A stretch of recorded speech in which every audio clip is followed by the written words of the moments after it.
Olivier Cadiot. De quel fils, de quelle fille sommes-nous les descendants? De quels héritages sommes-nous les héritiers? De quels désirs surgissons-nous? De quels détails, actes, paroles nous rappelons-nous à jamais? Quelles traces, quelles empreintes, quelles odeurs façonnent nos mémoires? Une grammaire dans un tiroir, un grand-père au bord de l'eau, des vacances en automne, un frère trop agité, une maison froide, une sœur effacée, des parents absents, des pulsions contraires, un bouquet de fleurs fanées, une rose au fond du jardin, un peignoir de bain, une serviette trouée, du beurre rance, des petits pois écrasés, un rôti de bœuf, une femme en rouge, un gilet vert, des sauces vinaigrettes, des arbres chauves, des maudits, doux, tu, morts, fous. De quoi sommes-nous faits? Quels vêtements nous habillent? Qu'est-ce qui continue de nous faire et de nous défaire? De se mouvoir autour de nous en énigme, en farandole? Qui se joue de nous trompe, nous sème, nous éclaire et disparaît? À la mesure de nos certitudes s'amplifient nos doutes. Ce que l'on croyait savoir s'éloigne et sans mystère. Et vous, Olivier Cadiot, torche à la main, vous enfonçant dans les grottes obscures et les abris sous roches, vous dessinez du noir avec du noir pour que la lumière soit, comme les tout premiers hommes, et vous devenez poète, écrivain, traduisant, performant, chantonnant l'allemand et le reste. Ainsi vous dansez, vous marchez, vous courez, vous vous envolez quelquefois comme dans les rêves pour vous sortir de là. Et plus vous avancez, plus vous vous en tirez de là. Un peu moins vite qu'avant, certes. Mais tout de même, vous poursuivez, vous traquez, vous cherchez, sculptez, collez, déchirez, raturez, composez, observez, abandonnez. Vous laissez infuser et vous frottez les images, les sensations, les concepts, les pierres entre elles pour qu'adviennent les étincelles. Vous fabriquez les chocs, les blocs, les incendies, les incidents, les accidents, les trouées, les échappées. Quelque chose comme ça. Tour à tour, archéologue, majordome, étudiant, marin, boucher, centurion, bâtisseur, adaptateur, cueilleur, roi, cèdre, bricoleur, jardinier, manuel, cuisinier, fouilleur, architecte, et puis quoi encore? Identité multiple et disséminée, éclatée, fragmentée, puis rassemblée en un corps, le vôtre. Un qui se dérobe, sinon il s'ennuie, tellement peur de disparaître, d'être avalé, absorbé. Rendre clair et puis tout obscurcir, être vu et puis se planquer, être recherché pour continuer d'exister. C'est quand on ne nous nomme plus que nous mourrons tout à fait. D'expériences vécues en expériences rêvées, de réalités en réalités, vous vous promenez, vous vous amusez à casser, à recoller. Pas maquiller les cicatrices, non, au contraire, faut que ça se voie simultanément, le temps d'avant et le temps de maintenant, passé, présent, passé, présent. De toute façon, le souvenir est devant, pas derrière. Pour ça que ça lui plaît de tout mettre en pièces et de recoller, n'est-ce pas? Faut du drame et du jeu. 1, 2, 3 soleil, cache-cache, chaud-froid tu brûles, puzzle géant, voyage psychédélique, exil en terre verte avec rivière, forêt, ciel, vent, oiseaux, orage, mousse, poisson et levure de boulanger. Ça grouille, ça brouille. On suit les pistes quand on les voit. On suit les pistes et ah ça ira, ça ira, ça ira. Oui, ça ira. Si vous arrivez à maintenir l'équilibre. Si vous régulez les cadences, si vous vous situez toujours dans l'antre, le théâtre et la poésie, entre le jeu et le on, entre le cru et le cuit, entre l'écœurement et la fraîcheur, entre le chaud et le froid, entre le clair et l'obscur, entre la comédie et le drame, entre le sens et le vide, entre les êtres et le temps, entre le dedans et le dehors, entre le réel et l'imaginaire. Et toujours dans le pays des indécidables, des non définissables, des louches et des étranges, du côté de ceux qui mordent et qui rient, cruels et drôles. Faudrait voir à pas vous mettre en boîte avant l'heure. Faudrait voir.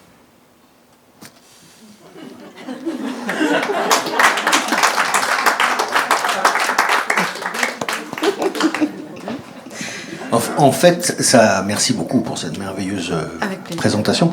Mais c'est surtout, ce qu'en l'écoutant, je me disais, ça raconte beaucoup plus de choses sur vous que sur moi. Et dans le bon sens. C'est assez merveilleux parce qu'au fond, c'est un poème en prose. C'est un poème. Vous l'avez lu d'ailleurs comme un poème, c'est-à-dire comme vous êtes aussi actrice, donc vous l'avez lu avec votre timing, donc moi, c'était formidable. Parce qu'au bout d'un moment, je ne me reconnaissais pas du tout. Et je me suis dit, mais c'est merveilleux, il n'y a pas de portrait. Moi, j'avais peur. Parce que j'ai vu des émissions géniales ici. C'est pour ça que c'est si bien que ça soit filmé, parce qu'on peut les revoir.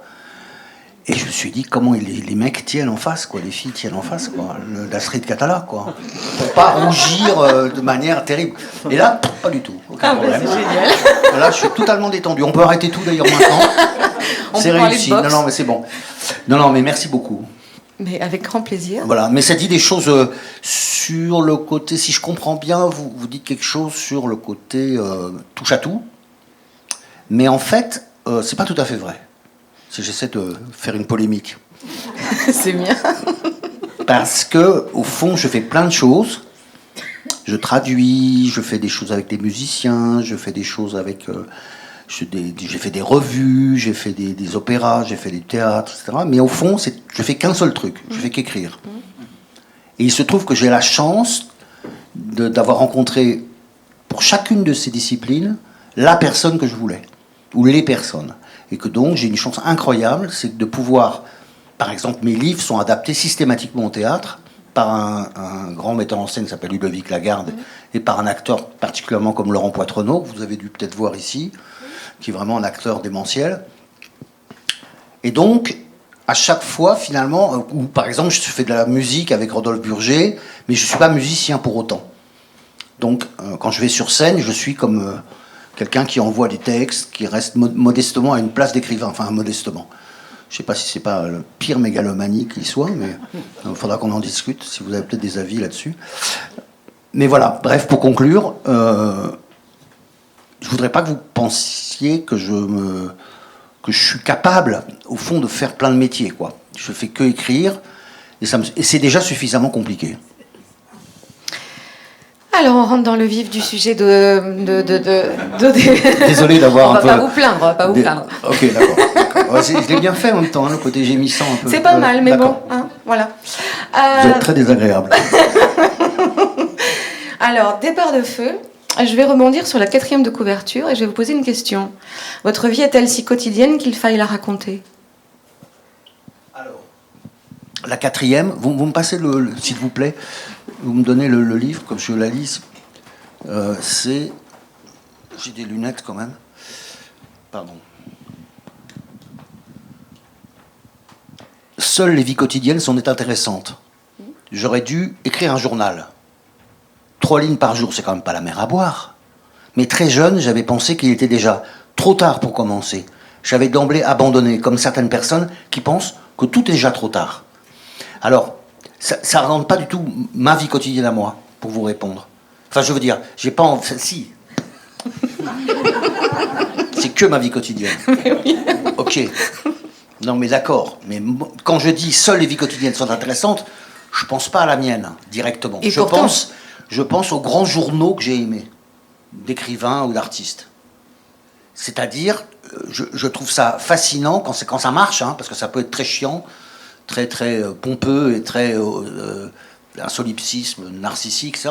Mais quand ça fonctionne, je sais pas, j'imagine que vous aussi, quand vous tombez sur un grand journal, voilà, on peut le relire à l'infini, on peut choisir les dates, on peut revenir, on peut plonger. C'est des livres extrêmement agréables à avoir, parce que c'est comme des livres de chevet. Voilà. C'est un peu comme le portrait que j'ai écrit, c'est-à-dire que vous l'avez écrit, mais ça vous ressemble pas. Ou ça vous ressemble justement. C'est-à-dire que je le fais quand même, le journal. Je dis c'est trop tard, parce que c'est vrai que c'est toujours fait partie des gens pour qui on disait, je sais pas, si j'ai pas écrit, vous avez 18 ans, vous dire Rimbaud a tout fait à 17, c'est foutu, quoi. Donc ça c'est fait partie d'un truc que nous connaissons tous. On se dit, on vous dit, ah, mais tu devrais écrire tes mémoires, mais j'ai trop tard, j'aurais dû le faire il y a 10 ans. On a tous ce regret. Enfin, souvent, les êtres humains sont comme ça. Je sais pas.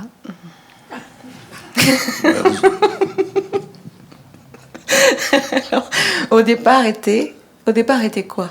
Le feu, les larmes, la sœur. Ah oui, alors non, alors ça, justement pas. Ce qui se passe, mais j'ai demandé la grâce de pouvoir vous lire. Mais oui. Quelques extraits du texte, le début du texte, pour vous, tout simplement, que vous soyez renseigné sur ce que je fais et puis entendre ma voix, tout simplement, pour pas que ça soit abstrait.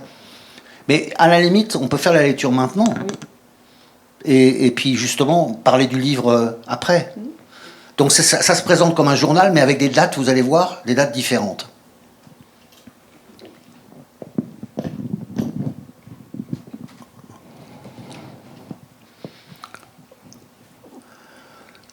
« 16 mars 2023. Il faudrait aller à la rencontre de nombreuses personnes pour confronter leurs expériences aux miennes. N'oublions pas qu'à force d'isolement, les choses finissent par devenir moins véridiques. On finit par ne plus pouvoir penser qu'à des choses fausses, des fantasmagories, des choses forgées de toutes pièces, le plus souvent par des dingues. Ce n'est pas si grave, et puis vivre vraiment seul n'arrive qu'en rêve, comme débarquer sur une île déserte, on le sait. Enfin, je me souviens d'un livre puissant et poétique qui s'appelle en anglais « How to Survive in the Woods ».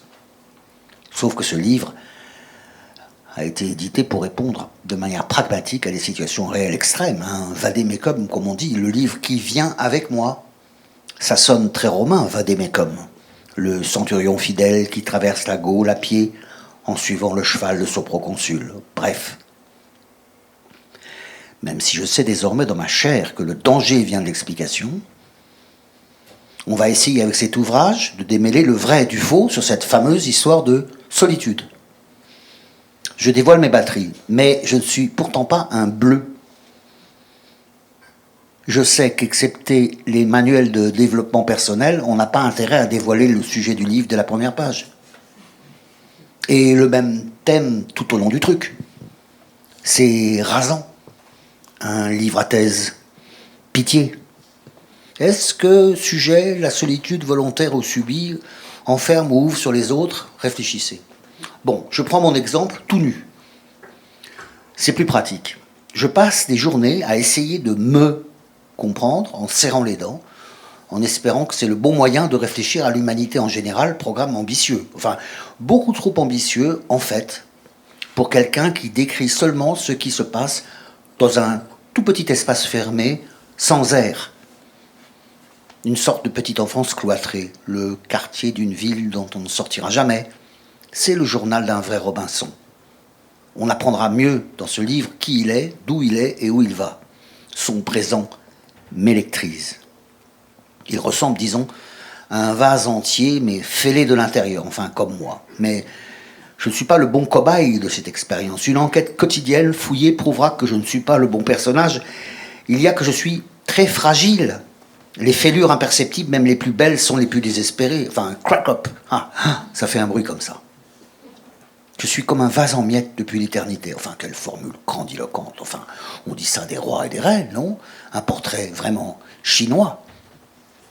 Toute ma vie, j'ai voulu devenir un saint, un roi, un prince. Ce serait une situation enviable, accéder à une sorte d'éternité. Bon, si je disais tout aux autres, je ferais le vide autour de moi. Pas de confession, je n'en parlerai à personne, des drames, etc. Et il faut que je reste intact aux yeux des autres. Calme, calme moi, calme inconnu. Moi, qui n'ai jamais eu de corps. 15 juillet 1765. Nous sommes en juillet. Il fait anormalement chaud. Je reste cloîtré dans la maison principale qui garde la fraîcheur. Mais pour combien de temps? J'ai l'impression qu'il fait de plus en plus chaud avec les risques permanents d'incendies spontanés. Une tabatière en argent dirigée par hasard en plein soleil? Une étincelle d'un bosquet à la lisière d'une forêt? Une expérience de chimie ratée en extérieur? Un diamant égaré dans le noir? Enfin, il faut boire l'eau du puits conservée en bouteille dans la glacière de la cave. Je ne bois pas assez d'eau ni de Beaujolais. Je profite de ce moment pour consulter dans le traité de la vie rustique le mode d'emploi des petits canaux d'irrigation. On actionne des roues qui font bien marcher les machines. Je projette de créer de toutes pièces un bras nouveau dans la rivière qui viendra rejoindre le cours d'eau principal en aval. Ici, on est moderne.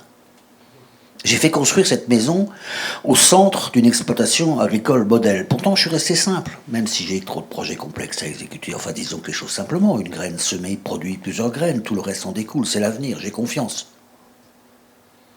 Ce que je lis dans les livres qui conseillent les gens qui veulent mener à bien une entreprise agricole, je l'applique à la lettre. Et en général, ça marche. Sauf les petits pois que j'ai plantés sans attendre les seins de glace. Résultat zéro. On vous le serine pourtant dans un ouvrage comme ce traité de la vie domestique et des petits jardins, que je tiens de mon père, mais je n'avais pas encore lu ce qui concerne les potagers, tout a été gelé. Donc pas de petits pois cet été. On m'y reprendra plus, et puis Dieu sait si je les aime, comme Louis XIV. Le reste, bestiaux, blé, vignes, pêcherie d'anguilles, chasse à courre, fonctionne à plein. Je suis un peu architecte dans l'âme. Souvent, dans un demi-sommeil, j'entrevois des constructions futures. Un petit bureau suspendu dans la grange, des coursives qui se déploient à la vitesse de mon imagination. On pourrait étaler de la paille au sol, ça étouffe un peu les bruits de pas et c'est agréable aux pieds.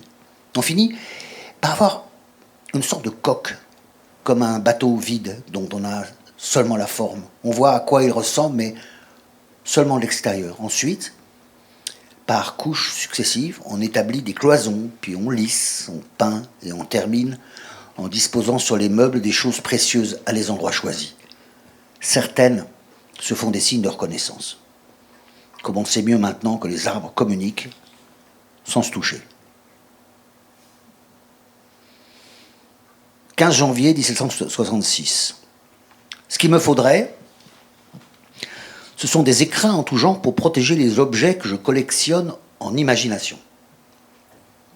De verre pour la petite collection de sculptures antiques, de cuir pour enfermer les photographies, de feutre sur mesure pour isoler les théières, des housses en drap blanc pour protéger les vêtements et les meubles. Enfin, vous me direz, c'est excessif, sans doute, mais nécessaire. Enfin, vu l'usage intensif que j'impose à mes objets favoris dans tous mes rêves, même diurnes. Il faut que je veille à ce que cette tactique agile, qui consiste à se déplacer facilement à l'intérieur du cerveau, ne me propulse pas vers les cimes une nuit. Guéri d'une cruelle maladie qui a duré un sacré moment, dont je ne voyais pas l'issue, je décide de construire une abbaye en remerciement. En partant de ma cellule, j'hallucine le développement des bâtiments. Dans le noir, je travaille au jardin. Il y a des allées, bordées de buis. Problème, une sécheresse qui exige de nombreuses fontaines, bassins, petits canaux, des bouteilles de vin blanc. Voilà. Sont au frais, dans des sarcophages, transformés en réservoirs. L'accueil est exceptionnel. Des gens expérimentés se glissent en permanence entre les protagonistes de cette histoire pour leur faire plaisir. Ce serait gentil de ne pas fermer la porte qui ouvre sur le promenoir dominant le cloître, comme une sorte de terrasse suspendue avec son jet d'eau tout en bas au centre du traditionnel petit jardin de buis parfaitement taillé. Merci. Si c'est possible, je voudrais emmener une amie avec moi dans une vraie abbaye. Enfin, idéalement, il suffira de quelques tours pour qu'elle éprouve ce que ressent là, maintenant, un moine au même endroit, quelques siècles auparavant. Pas besoin de stupéfiants. Fin septembre 2023. Tombé du premier étage directement au rez-de-chaussée, douleur énorme. Mais chance extraordinaire, à 10 cm près, je me cassais la colonne vertébrale. Ah, merci. Reprenons. C'était la nuit vers 5 h du matin. Je me trompe de porte. J'enjambe la rampe de l'escalier. Je me jette. Ça, c'est une vraie histoire. Et me retrouve au rez-de-chaussée, direct sur le bord aigu de la dernière marche en bois. Ah. Il y a longtemps, je me levais quelquefois en hurlant en pleine nuit pour soutenir à demi nu une cloison qui allait s'effondrer sur moi et anéantir la jeune femme qui, quelques secondes avant, était encore dans mes bras. Une autre fois, j'ai tiré violemment par les pieds cette même jeune femme hors du lit pour la sauver de l'attaque d'un ours sur la banquise, figuré par les draps blancs. Le plus souvent, j'ai l'impression de me faire avaler littéralement dans les murs, de disparaître dans les ondes, comme si un mur était une masse d'ouate dans laquelle on pouvait être capturé pour toujours. Disparu dans les ondes, mon enfant, ma sœur, il faut que j'aille te chercher. Très vite. Sinon... Guérison express. On est déjà 2 mois plus tard, ça avance, j'ai une bonne nature. En remerciement, si j'étais roi, genre Saint-Louis, je ferais construire une abbaye. Enfin, Dieu sait si j'en ai envie, mais je suis loin d'être un saint. Enfin, je me rends compte que je devais en avoir envie quand même, de me jeter. Comment un geste aussi insensé pourrait n'avoir que des causes matérielles? Enfin, j'avais envie secrètement de quoi? De tourbillonner dans l'air pour savoir à quoi ressemble une chute? Pour savoir à quoi ressemble une chute, m'approcher plus près des gestes sans retour de l'être aimé, mais enfin ça marche pas, puisque je suis sauvé à chaque fois. Aller, presque au bord, ne suffit pas. Je n'ai pas remercié aujourd'hui. Petite, forever, disparue, ma sœur, âme d'enfant bloquée, on ne peut pas lui sourire. Souvenir qu'il y a quelques années, j'ai pris rendez-vous chez un analyste qui m'a dit, au bout de la 2e séance, « Avez-vous visualisé la chute ?» Je ne suis pas revenu. Merci. J'ai lu brièvement pour pouvoir lire à la fin 5 minutes. Vous voyez, je négocie. Voilà à quoi ça ressemble des barres de feu, en espèce de journal qui mélange les dates. C'est pas chronologique, on se balade dans le temps, mais comme je le disais aussi au début, passé, présent, tout ça c'est flou et c'est peut-être même pas forcément dans le sens où on l'entend d'habitude. Le souvenir est devant, pas derrière. Moi je dirais que c'est ça aussi, des barres de feu, le souvenir est devant, pas derrière. Par exemple, le fait que ça commence en 2023 puis qu'après ça passe en 1775, il se trouve que je projette. C'est pour ça que c'est vraiment un journal personnel, puisque j'habite dans une maison du 18e et qui est à la famille depuis, mettons, 1900, et simplement, j'ai des renseignements sur les gens du 18e qui habitaient là. Et je sais que c'est un physiocrate, comme on disait, c'est-à-dire quelqu'un qui organisait, qui était moderne, comme je l'ai dit, par exemple. Donc ça, c'est juste un exemple.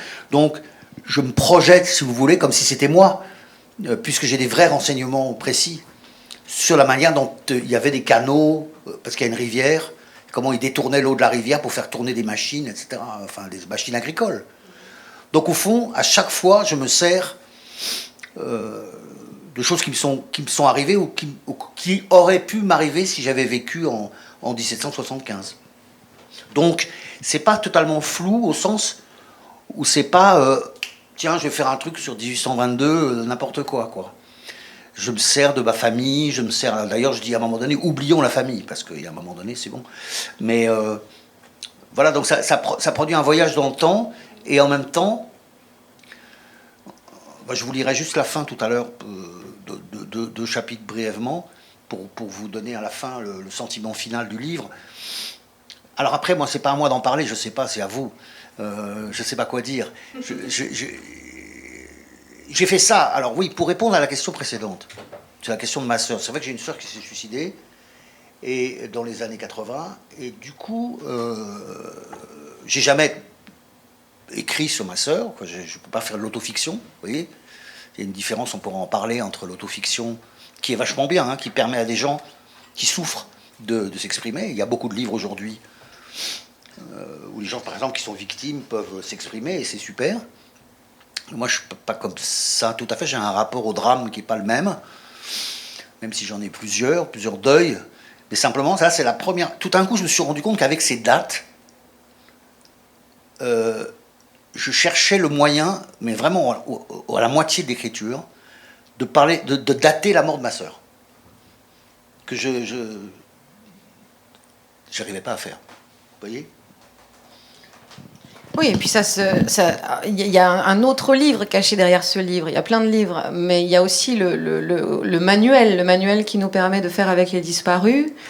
Et puis ça se passe aussi, ce rapport à la mort et à la disparition, ça se passe au travers et en lien avec les arbres. On parle aux arbres, les arbres nous parlent, etc. Ils nous éclairent, la piste, petite fille, etc. Dans la forêt. C'est un conte, en fait. C'est un conte de Grimm. Ça, vous avez tout à fait bien saisi le livre. Voilà. C'est un conte. C'est pas un roman. Non. Alors, je me permets de lire 2 pages. Permettez-vous. Pour répondre à la question sur la sœur. Donc, et là, il n'y a pas de date. Enfin, c'est précis, puisqu'il y a juin 1989. Est-elle morte le 11 ? Pour simplifier, je pense toujours que c'est le 21. Surtout parce que c'est le premier jour de l'été. Voilà un moyen mnémotechnique facile pour retrouver une date. Ça s'est passé le jour de l'été. Et oui, on meurt aussi au paradis. Ça, c'est la traduction de « Et in Arcadia ego ». Moi, la mort, je suis in Arcadia, je suis en Arcadie déjà. C'est terrible comme phrase. Ça donnait beaucoup de toiles de peinture de la Renaissance. Et oui, on meurt aussi au paradis. C'est aussi le jour de son anniversaire. Ça devient facile de se souvenir de la bonne date. Pas besoin de mémento. Ni prière, ni agenda. Bon, après ça, qu'est-ce qu'on va ajouter 35 ans après ? Aujourd'hui, qu'est-ce qui me reste d'elle ? Rien. Je voudrais communiquer avec les êtres aimés comme mon père le faisait avec ses parents via les arbres.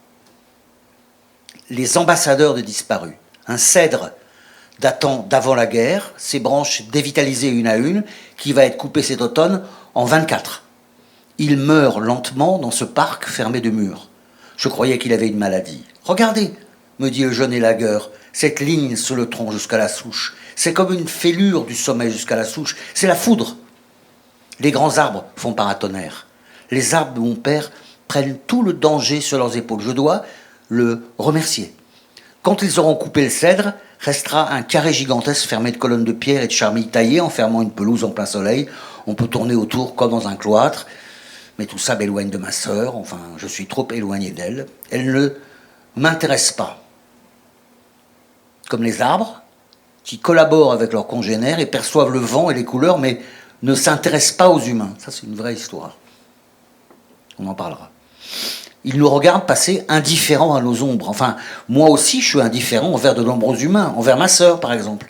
Quand elle a disparu, c'était chez moi, un vieil atelier vers Ménilmontant. J'avais arrangé une petite pièce pour elle dans cet étrange hangar, campagne à Paris, pavé mal équarri, monte charge effondrée, une chambre dans un grenier. Elle a sonné et tombé dans mes bras. Que faire, etc. Il faut que je disparaisse parce que je fais du mal aux parents. J'ai trop de pensées mauvaises. My black dogs. Le lendemain, dès l'aube, elle filait vers la tour pour se jeter. La veille, j'avais commandé un rôti de bœuf. C'était pour le déjeuner du dimanche. J'ai dû le décommander. Le hasard, qui fait mal les choses, rajoute de la folie à cette situation déjà très folle. Quelque temps après, le boucher, le fils du patron, qui m'avait préparé le roast beef, s'est suicidé dans sa propre boutique avec ses propres couteaux. C'est drôle, je vous assure que c'est drôle aussi. C'est cruel et drôle et vrai et faux à la fois. C'est tout ça, Départ de feu, et aussi tout ça un peu Olivier Cadiot. Alors, moi j'ai envie de passer tout de suite à la proposition de voyage que je vous ai concoctée via cette espèce de diaporama qui va vous donner d'autres entrées, d'autres accès à l'œuvre de Olivier Cadiot. C'est un voyage que je vous propose.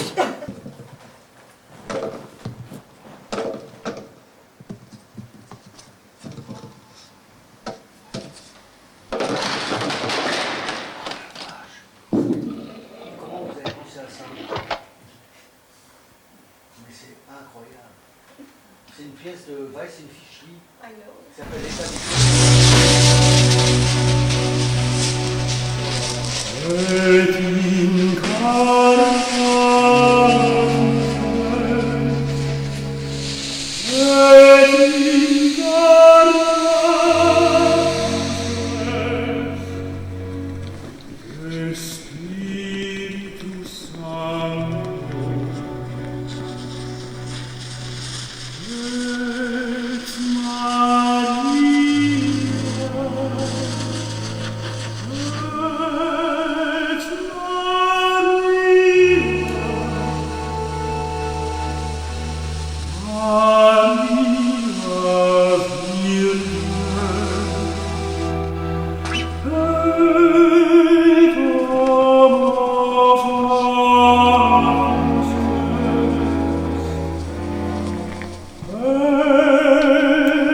Non mais vraiment, franchement, c'est très très fort. Je sais pas comment vous avez fait ça, quoi. Il y a tout. Et puis, donc la pièce merveilleuse que vous avez vue, qui fait le fil rouge, c'est tellement une belle idée. Je parle juste de ça. C'est une pièce de Fischlin Weiss, artiste suisse. C'est comme un jeu de domino, vous avez compris. Simplement avec du matériel absurde, enfin, je veux dire, c'est complètement... Et ça s'appelle Pas l'état du des... recyclage, elle a fait ça qu'avec du recyclage. Ouais. C'est ça.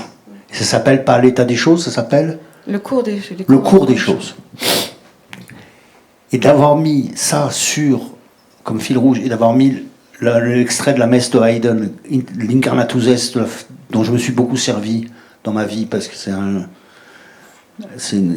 extrait. Je suis passionné par les messes de Haydn, particulièrement celle-là, la messe à Sainte-Cécile.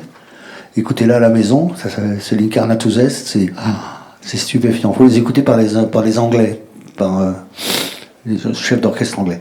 Et bref, je me suis servi de ça comme entrée, comme incipit du livre qui s'appelle Médecine générale, qui est un livre précédent. Et ça commence avec une description de cette musique. Et c'est lié au suicide, cette fois-ci, de mon frère. Parce que mon frère aussi s'est suicidé. Ça fait 2. Et donc ce que vous avez fait est absolument incroyable, quoi. Je ne sais pas comment vous avez eu... Je vais dire une chose très très bête, le temps, l'énergie pour recollecter toutes les fétiches, toutes les amours. C'est tous mes amours. Donc je vous dis vraiment un merci profond et sincère. Merci à vous. Vous êtes d'accord, non ? Après, voilà. Qu'est-ce que vous voulez qu'on rajoute à tout ça ? On va tous aller pleurer et boire un coup et puis... Non, mais on peut pas parler après ça. C'est tellement une réussite. Enfin, en plus vous avez un talent comme un documentariste, si vous voulez. C'est comme un document. C'est pas un collage pour le coup. Enfin, c'est un collage évidemment. C'est un collage de choses. Mais si vous voulez, pour moi, alors je sais pas si pour vous, tout fait sens. Il y a des photos aussi du sapin, de tous les gens avec qui je travaille, qui surgissent au milieu d'un arbre, c'est-à-dire qui relie, c'est ce que je disais tout à l'heure, quand je disais j'ai la chance de travailler avec des gens, ben là, si vous voulez, c'est comme si vous donniez, au lieu d'une chose sèche qui consiste à dire je travaille avec Pascal Dussapin, je fais un opéra, etc. Bon bref, on s'en fout, quoi. Là, tout d'un coup, vous lui donnez le vrai sens amical profond, qui est John Cage, qui est Bernard Herzig, toutes mes admirations, qui est Montaigne, qui est Thomas More, qui est tout ce qu'on a vu défiler. Enfin, je pourrais lister presque toute la culture occidentale, mais surtout classique et moderne. C'est ça qui est beau aussi. Dans ce que vous avez fait, vous avez relié des choses très anciennes, des traités comme j'ai lu tout à l'heure, enfin, qui faisaient écho à ce qu'on racontait sur l'agriculture, mais des traités de l'encyclopédie de Diderot et d'Alembert, et puis tout d'un coup John Cage au milieu des appareils. Génial. Bon, je reviens la semaine prochaine et on refait un autre truc. J'habite à l'Estive, mettez-moi un délit superposé, une petite table, un ordinateur et je bouge plus. Mais vous allez voir, je m'enchaîne devant et vous pourrez pas me virer. Vous voyez, vous créez du manque chez les gens. C'est pas bon, hein. Non, je suis hyper touché. Je fais l'idiot parce que je suis très touché. Voilà. Mais tant mieux. En tous les cas, pour moi, c'est aussi des parts de feu. C'est aussi toute une partie de ce que moi j'ai pu découvrir de vous.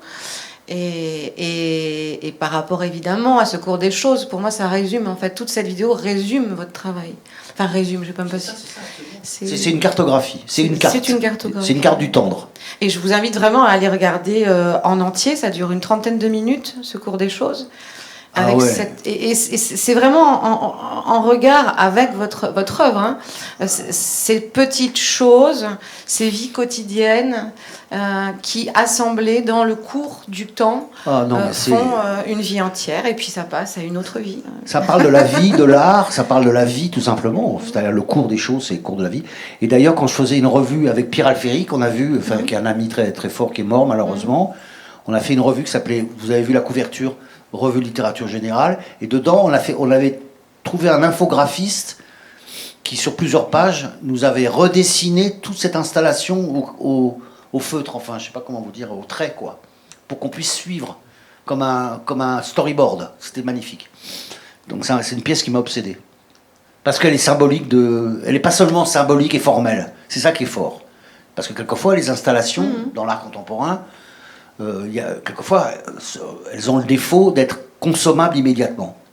C'est-à-dire, on va dans une galerie, on trouve formidable un truc, et puis 5 minutes après, c'est fini.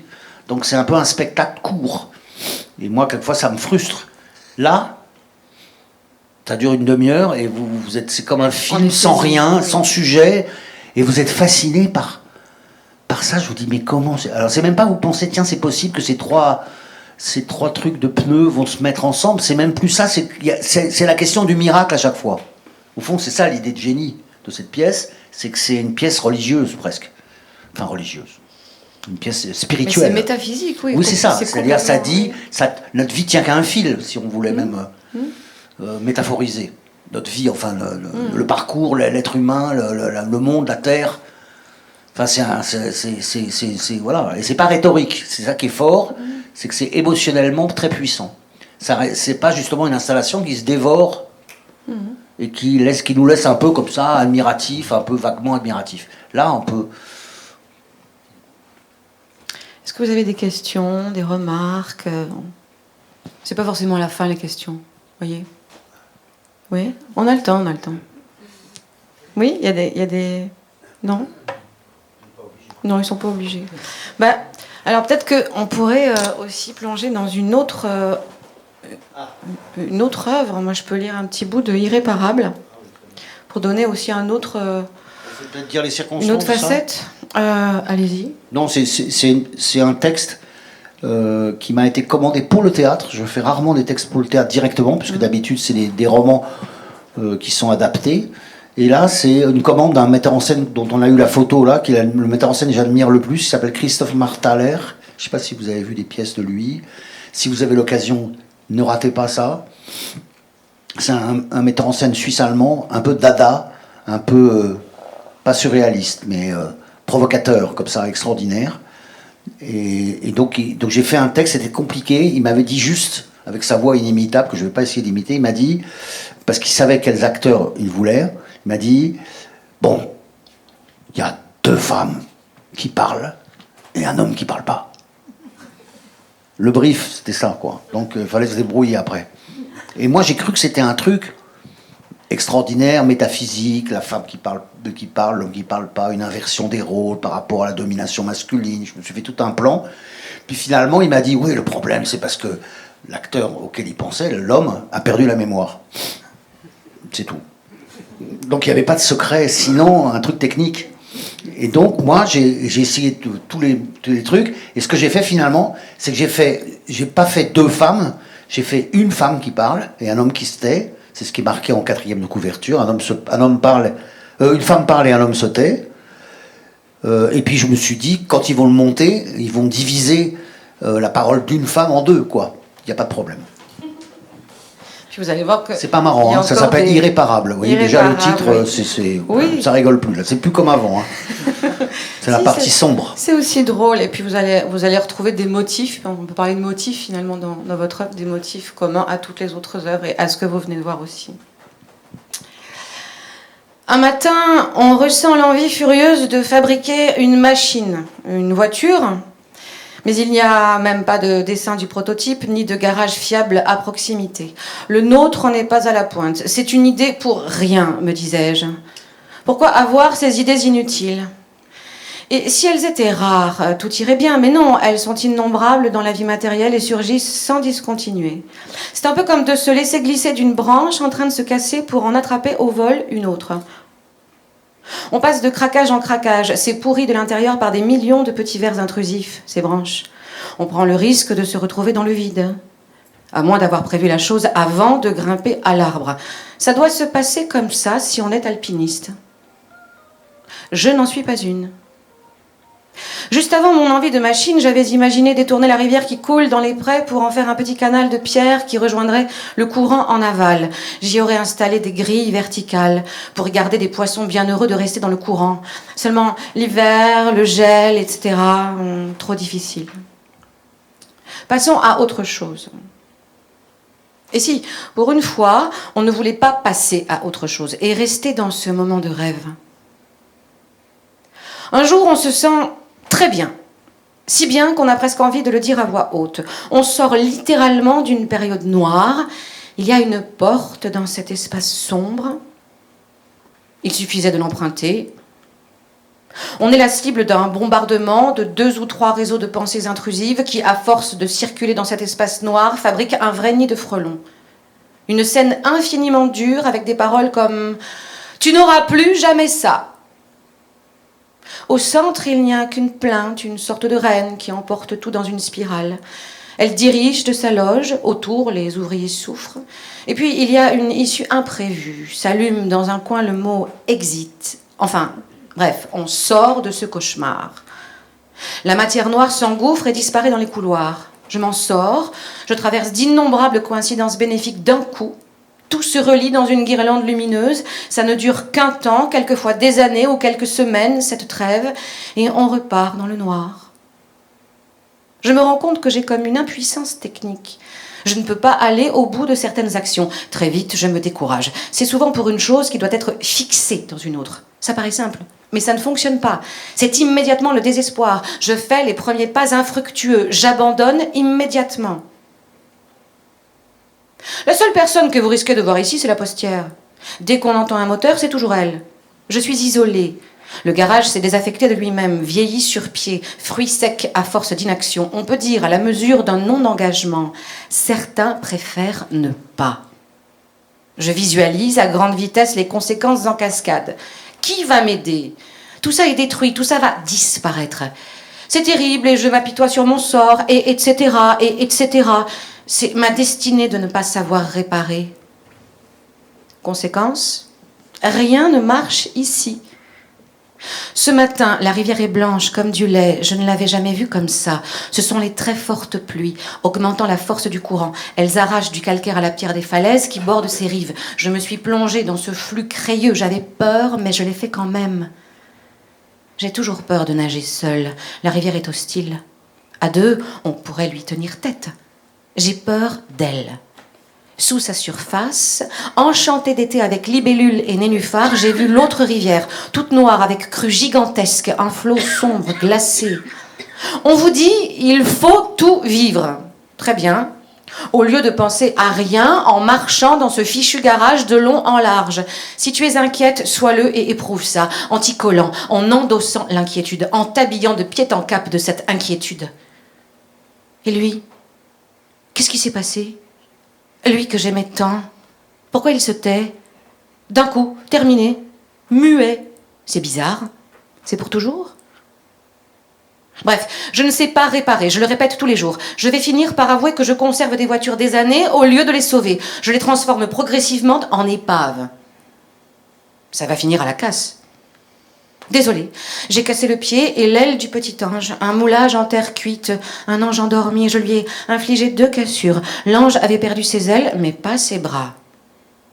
Je voudrais élever un mur de jasmin, un vrai mur impénétrable dans lequel on s'enfonce, un mur de parfum avec feuillages qui viennent s'enrouler autour de vous si vite, presque 50 cm par jour.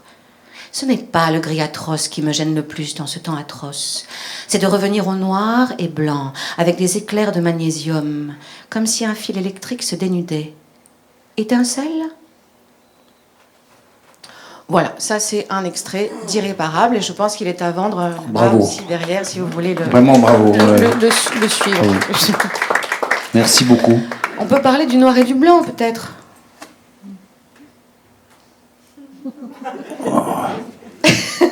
Pour une fois, je ne fais pas le malin parce que la question me dépasse.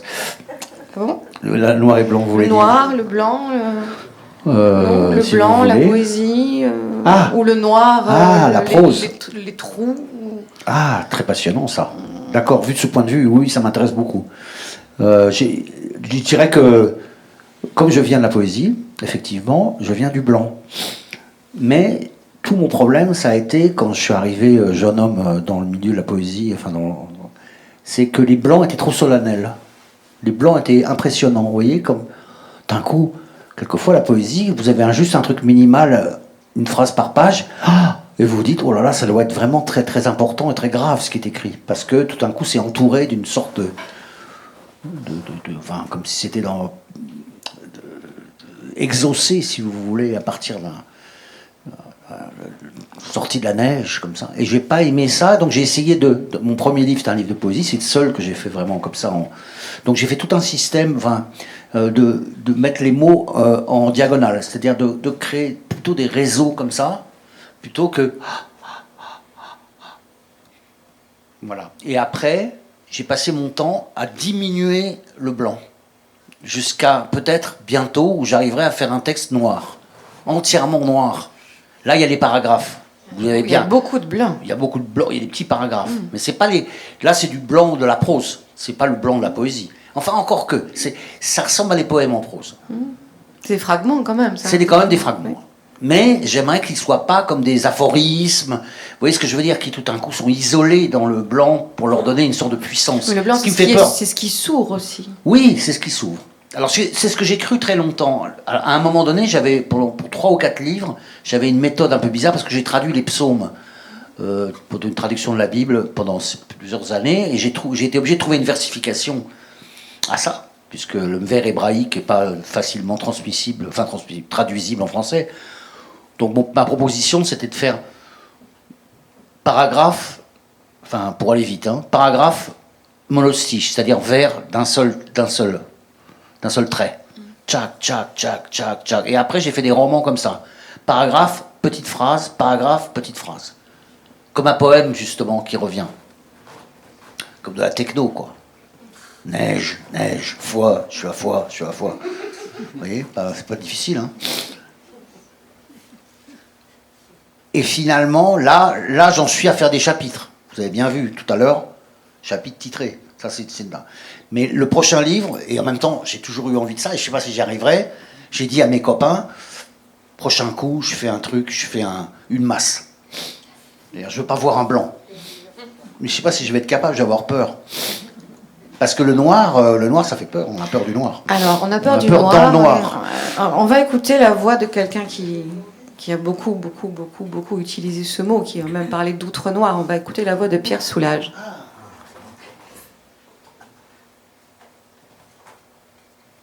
La peinture, pour un peintre, est une expérience poétique. Quand les couleurs, les formes se succèdent sur une toile, c'est la sensibilité qui le guide. C'est l'émotion qu'il peut avoir devant ce qu'il fait, qui le pousse, qui dirige son travail, et à travers cela, c'est toute l'expérience qu'il a du monde qui se révèle. Quand je commence un tableau, je ne sais pas ce que je vais faire. C'est en peignant que je découvre ce que je veux exprimer. Ce qui est fascinant, c'est que Soulages dit ça alors qu'il fait toujours les mêmes tableaux, a priori. Enfin, je veux dire, pas du tout, bien sûr. Mais le type, il peint en noir, et simplement, il cherche des brillances. Et à chaque fois, pour lui, c'est un choc. C'est assez merveilleux qu'ils disent ça. Et puis il a enlevé tous les blancs au fur et à mesure. Bien sûr, mais tout son travail après, c'est simplement de l'outre-noir, comme il dit. Donc simplement, ce qui est merveilleux, c'est quelqu'un qui dit « Ah, là, je suis dans un énorme changement. » C'est beau, ça veut dire que... Non, mais je comprends très très bien ça. Et le fait de découvrir la chose... En faisant. Ah bah ça. C'est quelque chose qui... Ah bah ça, oui, c'est la moindre des choses. Qui vous arrive aussi. C'est la moindre des choses. Je fais pas de scénario. Je suis pourtant copain avec des gens qui font comme par exemple Jean Echenoz, qui fait vraiment des scénarios de romans, comme on ferait un repérage de film.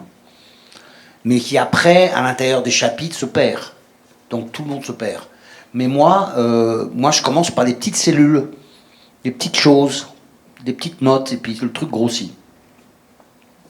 Le truc grandit tout seul, pour le coup comme une plante. Il faut l'arroser, il faut regarder. En fait, j'écris pas beaucoup, je fais que corriger. C'est-à-dire, je fais que amender, parce qu'écrire, personne ne peut écrire. Moi, le premier. On n'écrit pas, on écrit des choses inadéquates. Le premier, ça dépend, mais le premier jet en général n'est pas intéressant. Simplement, en le corrigeant à l'infini, en l'aimant, quoi, ou en le détestant, il faut aussi adopter un point de vue qui est que le doute, et j'ai mis vachement de temps à comprendre ça, que le doute, c'est pas du tout hors du travail. Vous êtes dégoûté par votre pièce littéraire, bah, il faut tout simplement, c'est banal ce que je vais dire, mais il faut tout simplement se servir de ça pour avancer et pas être éjecté du travail. Donc il faut pas mal de courage pour être dedans, rester dedans, et puis corriger, puis pour trouver la formule. Ce qui compte pour moi, c'est pas la phrase, c'est pas le paragraphe, c'est pas la page, c'est la formule, la formulation. Alors ça vient du fait que récemment, enfin pendant 5 ans, là, j'ai traduit du Shakespeare pour plusieurs productions, et que ça m'a beaucoup appris sur la formulation. C'est-à-dire que Shakespeare en français, ça marche pas a priori, c'est très mauvais. Je dis pas que ce que j'ai fait est bien, mais j'ai fait une proposition réelle, quoi, qui a été jouée beaucoup et qui, après, on peut discuter avec moi de ça et me dire que c'est pas bien, mais moi, en tout cas, ça m'a fait avancer énormément sur le plaisir de la formulation. Donc, je suis en train un peu d'inventer le fil à couper le beurre, c'est-à-dire à mon âge, je suis en train de me dire finalement, la littérature, c'est cool. Enfin, c'est-à-dire, c'est quand même pas mal de formuler, tout simplement. Et si on n'arrive pas, c'est pas grave. Et je dis ça aux gens, peut-être, qui parmi vous écrivez. Ben, je dis juste qu'il faut chercher la formulation désespérément, mais c'est merveilleux. Enfin, c'est très très très bête ce que je dis. C'est un peu just do it, comme Nike. C'est un peu facile. Bon, je vais partir. Non, on va écouter une autre voix. Une autre voix ? Ouais, une autre voix pour un autre rebondissement, je l'espère. Je fais l'idiot parce que je suis ému par ce que vous avez fait par ce diaporama. Maintenant, on va écouter Roland Barthes. Ah bah alors. J'aime la salade, la cannelle, le fromage, les piments, la pâte d'amande, l'odeur du foin coupé, des positions légères en politique, la bière excessivement glacée, les oreillers plats, le pain grillé, les cigares de Havane. Je n'aime pas les loulous blancs, les femmes en pantalon, le politico-sexuel, les scènes, les initiatives, la fidélité, la spontanéité, les soirées avec des gens que je ne connais pas, etc. J'aime, je n'aime pas. Cela n'a aucune importance pour personne. Cela apparemment n'a pas de sens. Et pourtant, tout cela veut dire « Mon corps n'est pas le même que le vôtre ».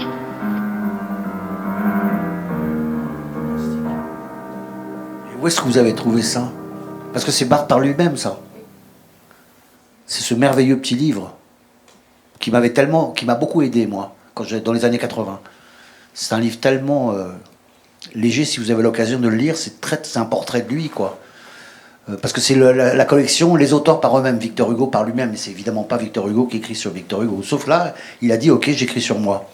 Barthes par Barthes. Mais c'est merveilleux, ça. Je suis d'accord avec tout, sauf les femmes en pantalon. Qui est quand même un peu, à l'époque, enfin bon... Les femmes en pantalon, quand même, c'est un peu exagéré. Mon corps n'est pas le même que le Vous avez entendu, il dit, j'aime pas les loulous blancs. Les loulous, c'est les petits chiens. J'aime l'odeur du pain grillé, je suis d'accord. Enfin, on pourrait faire ce serait bien de faire un atelier d'écriture avec j'aime pas. On se marrerait bien, non ? Pour dire, au fond, il dit, c'est vrai, il dit, du coup, bah voilà, bah on est différents, quoi. C'est émouvant. C'est comme une rencontre Tinder. J'aime le foot. Je sais que vous n'aimez pas le gratin de chou-fleur. Comment vous savez ça ? Ah non, alors ça... Non mais écoutez, moi j'ai l'impression d'être passé sur le rayon X et vous assistez à cette scène de déshabillage humain. Ça s'appelle l'estive. Bah, l'estive, il y a un truc qui veut dire un peu le hammam, non ? Estive, étive, ça veut pas dire ça étymologiquement ? L'étuve. Moi je marche pas. Mais comment vous savez ? C'est une des rares choses que j'aime pas. Alors j'aime pas non plus la cervelle. Vous voyez bien que je suis pas intelligent. Ça veut dire que j'aime pas la cervelle et j'aime pas le chou-fleur parce que le chou-fleur ressemble à un cerveau. Donc je pense que j'ai une assimilation d'enfant. Ça doit être ça. C'est les deux choses que vraiment j'aime pas. J'aime pas la lotte non plus. Le poisson, que je trouve dur, violent, méchant. La lotte est méchante. La raie aussi, elle est méchante. Elle est striée, elle est agressive. Alors, la différence d'un filet de sol, tout doux. Le mec, ce serait pas mal. Ce serait pas mal de recevoir des gens et faire le coup de j'aime pas pendant 1h30. Vous préférez les ossatures au squelette aussi, je crois. Les ossatures. Oui, vous avez dit un jour, ce qui me fait jouir, c'est l'ossature, pas le squelette. Jouir, j'ai vraiment employé le mot jouir. Exactement. Ah la vache. Je sais pas quelle maladie sexuelle ça s'appelle. Ça s'appelle comment? Ça s'appelle, justement, j'avais envie d'un peu. Ça s'appelle. Je te mets sur une table, je te dissèque et puis après on baise. C'est un peu exagéré, non? C'était pour parler de la littérature. Ah bon, ok. Non mais quand même, ça me fait jouer. Mais c'était avant la L'ossature, recherche. oui, ce que je voulais dire sans doute, c'est un truc, sans doute sur l'ossature de la grammaire. Oui, ce qui m'intéresse, c'est la syntaxe. Sur Shakespeare, ce qui m'intéresse, par exemple, j'ai mis du temps à comprendre, je reviens à 2 secondes là-dessus. J'ai mis vachement, au bout de 4-5 ans, je me suis dit, au fond, c'est pas les mots qui sont en cause. C'est pas chercher des mots modernes ou des mots anciens. Enfin, c'est bien sûr ça, mais c'est pas si difficile. Ce qui est difficile, en revanche, c'est de réarmer la syntaxe. Parce qu'en français, c'est tout mou. L'anglais a une puissance de frappe comme au squash, quoi. Ça tape. Et en français, vous êtes obligé de tout repenser pour qu'il y ait cette espèce d'énergie, cette espèce de voilà. Et donc, j'aime l'ossature, ouais. Alors le squelette, je sais pas, c'est parce que j'aime pas la mort, non, je sais pas. Je sais pas pourquoi j'ai dit ça, c'est un peu bête, parce que c'est un peu la même chose, ossature et squelette, donc c'est un peu compliqué, quoi. J'aime tes ongles de pied, mais pas tes ongles de main, enfin, je sais pas, ça devient compliqué. On peut peut-être entendre un petit bout. Ça va, vous tenez le coup?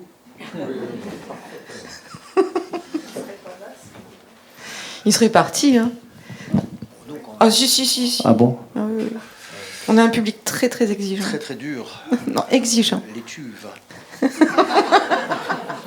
reviendrai jamais.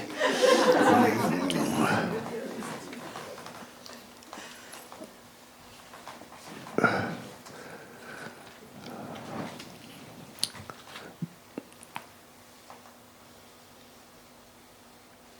12 septembre 1775. Pour rentrer à la maison, il y a 2 chemins équivalents en distance mais très différents. 2 atmosphères distinctes. L'une avec ce gué qu'il faut traverser l'été quand la rivière est au plus bas, un lieu jaune vif à cause de la transparence de l'eau qui laisse voir le sable. L'autre, cerné par des chaînes gigantesques, oblige à passer un pont puis gravir une petite colline qui épuise les chevaux. On pourrait donner un nom à ces 2 côtés. Mais il s'agit de trouver un mot qui concentre toutes les saveurs des expériences vécues dans chacun des côtés. Un nom généreux, qui contient des substances, et puis des chemins peuvent changer de nom dans la conscience de leurs usagers, enfin notamment à cause d'un drame ou d'une belle révélation. Si un accident a lieu, par exemple, un des fils du propriétaire voisin a été écrasé sous une énorme barrique échappée d'une charrette sortant du chai de la métairie au 19e. La famille a planté une croix de fer forgée fixée sur un socle de pierre au bord du chemin. On se signe rapidement au passage, pour la nuit des temps. Il y a aussi de belles révélations si on s'écarte du chemin et qu'en franchissant un ruisseau qui entoure un pré bordé d'arbres immenses inaccessibles au matériel agricole, on finit par comprendre beaucoup plus tard que c'est une île. Des révélations retard. Bien sûr, j'y avais déjà pensé en imaginant ce ruisseau comme un fleuve qui entoure une longue terre, mais je ne savais pas que c'était l'île de mon histoire. Ah, la vraie disparue, c'est une île. Elle est vraie. Je viens de là. Une série de révélations est possible en comprenant ce qui persiste et traverse des âges. Les accidents de terrain, par exemple. Une déclivité dans une butte qui indique la structure d'un camp romain. Je nage. Tout va bien. Quelques jours plus tard. Il faut savoir se détendre. Bon, c'est ça le secret. Je fais des pauses toutes les 4 heures. Un bon tour de bateau. J'en ai un en inox, avec des bancs en bois et une petite cambuse à l'avant, cadenassée. Le lac est souvent couleur ardoise. J'ai un moteur électrique très silencieux. Je pêche au filet, en solo, avec des bouées rouges et noires. Je pose des lignes de fond, je prends de vieux ombles dans ce lac si profond. Je reviens à la tombée du jour, soleil couchant dans le dos, comme on s'éloigne d'un point brûlant ou d'une énorme explosion au-dessus des bois. J'envelopperai mon poisson dans un sac de toile rempli de gros sel et je l'enfouirai sous terre pour le conserver au mieux. J'achète mes feuilles blanches au drugstore. Elles sont relativement bon marché. Le drugstore ne vend qu'un modèle pour chaque chose. Un seul modèle de feuilles, un seul modèle de corde, un seul modèle de canne à pêche, un seul modèle de couverture, un sol de haricots rouges en boîte. C'est assez reposant de pouvoir à la fois tout acheter au même endroit et ne pas avoir à choisir. Pouvoir dire calmement, donnez-moi 10 tapettes à souris, des vis de vin, 3 ampoules électriques, un pantalon huilé, 2 kilos de viande des grisons, rajoutez-moi ces sous-sauchons de bottes, tout ça sur mon ardoise. Enfin, il est vrai que les choses avaient changé, enfin, le matériel surtout. On ne partait plus comme avant en expédition en pantalon de velours. Un hiver, puis 2, passèrent à ces activités diverses et un jour, je réalisais que je n'étais plus capable d'écrire une lettre à un ami. Ah, impossible de tracer 3 mots ou une phrase sans revenir dessus et barrer, c'est ce que je voulais dire. Et d'écrire une nouvelle version dans la marge. Ah, il suffisait de quelques secondes pour rendre cette nouvelle version insatisfaisante, trop ceci, pas assez cela. Enfin, j'avais essayé à un moment d'envoyer des pages bourrées de ratures et de corrections. Enfin, ça revenait à peu près à une conversation de vive voix où on arrange ce qu'on dit en permanence en fonction de la réaction des autres. On peut amoindrir ou exagérer une opinion en fonction des réactions. Enfin, c'est assez lâche comme méthode, non ? Je savais que dans un bungalow, pas loin, dans le haut de la forêt, vivait un soi-disant ancien poète. Il avait peut-être des solutions à tous mes tourments. Les gens s'intéressaient de plus en plus aux chamans, peut-être parce que leur rationalité radicale les avait plongés si loin dans les choses, ils ne pouvaient plus faire le point sur elles, ça devient flou, comme quelqu'un qui, mélangeant plusieurs savoirs, enfin, ne peut plus faire le point sur un visage et visualise en même temps les cellules qui s'entrechoquent derrière les yeux et un balai de calque transparent où l'on voit s'infographier délicatement les données qui nous renseignent sur l'individu. Épilogue. C'était une vraie forêt, cette forêt. Et le bungalow était introuvable. Mais on voit de loin un type assis sur le talus. C'est rare de voir quelqu'un assis dans l'herbe, tout seul, à rien faire. C'est Stanley Livingstone, je lui dis en riant. Ça va ? Oh, mais vous m'avez l'air tout en emboulé, non ? Vous devez avoir vraiment chaud habillé comme ça, non ? Même si c'est l'hiver ici en plein été. Attendez, je lui dis. Ne vous déshabillez pas quand même. On n'est pas à la presse. C'est intriguant quand même de voir un type dans cette situation, il ne se repose pas. On dirait un promeneur. Et encore, un randonneur ne resterait pas là en train de fixer l'herbe. Un sportif, c'est impossible. Un vrai sportif, c'est quelqu'un qui, attendant au feu rouge avant d'arriver au parc, court sur place. Ouf, ouf. Alors vous voulez écrire ? Il me demande comme ça. Je lui réponds, bien sûr. Ça tombe bien. Il me fallait un disciple, dit-il. Je suis tellement triste. Ça va me faire du bien. Je ne sais pas ce que j'ai à être triste comme ça. C'est pas la peine de tortiller du cul, je suis vraiment triste. C'est vrai, on dirait que c'est éternel ici, non ? Une sorte d'éternité. Enfin, au moment de mourir, on peut se dire que tout ce qu'on a fait contient aussi ce qu'on n'a pas fait. Vous saisissez ? C'est formidable, non ?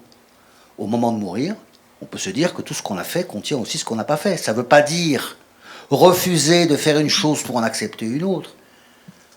C'est le contraire. Le non-fait s'infuse dans le fait. Ce que tu as fait, donc, contient plus que ce que tu fais. Donc aucun regret. Alors pourquoi je suis si triste ? La seule chose qui ne peut pas être détruite, c'est la puissance de vie. Mais vous l'avez, cette puissance. Mais oui, ne vous inquiétez pas, je lui dis gentiment. Je vous appelle Georges, ça vous va ? Ça me simplifie. Je vous passe au silence les longs mois passés avec ce poète des bois. Au début, j'ai marché avec lui complètement. On fabriquait des harpes avec des câbles de 100 mètres qu'on tendait de part et d'autre d'un précipice. S'il y avait du vent, ça nous faisait une guitare électrique géante à domicile. Il répétait tout le temps que la nature, malgré sa cruauté, était là pour nous divertir. Il construisait des attractions dans la forêt. Des trampolines ultra puissants pour se propulser à la cime des arbres. Des machines à laver humaines dans des cascades. Et tout un bric-à-brac qui ne fonctionnait bien qu'une fois. Et il faisait des poèmes là-dessus. Et m'engageait à faire de même pour m'exercer. Bref, c'était épuisant à cause d'incessants travaux pratiques et surtout du caractère lunatique de mon nouvel ami. Chaque jour, une nouvelle obsession. Et chaque jour, un poème à exécuter. Enfin, il me faisait boire chaque nuit dans un bol de bois une détection blanchâtre et épaisse. Je faisais des rêves épuisants d'animaux parlants. Je commençais à douter sérieusement de l'existence des choses qui avaient le tort d'être en dehors de ma vision immédiate. Il n'y avait plus qu'à s'habiller en blanc et bagnauder dans les prés comme une secte en vacances. Il fallait se tirer. Et vite. Il fallait que je rentre dans une ville normale. J'envoyais dans la cabane une bouteille cachetée d'un chiffon qu'on allume, qui fait exploser l'essence qu'elle contient. Adios. Merci. Merci beaucoup. Vous allez pouvoir le retrouver à la table derrière, des livres. Et, Merci de votre patience. merci. Et puis pour finir, en musique, comme souvent, on va écouter un titre de l'album Psychopharmaca, Rodolphe Burger et Olivier Cadio. C'est encore une autre facette de son travail. Et puis vous allez même pouvoir chanter et danser là-dessus. Merci beaucoup. Et merci Astrid. Merci Olivier.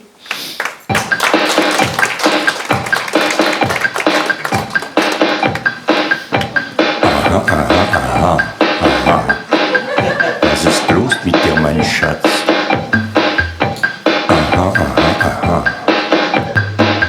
What you will and what you won't. What you do and what you don't.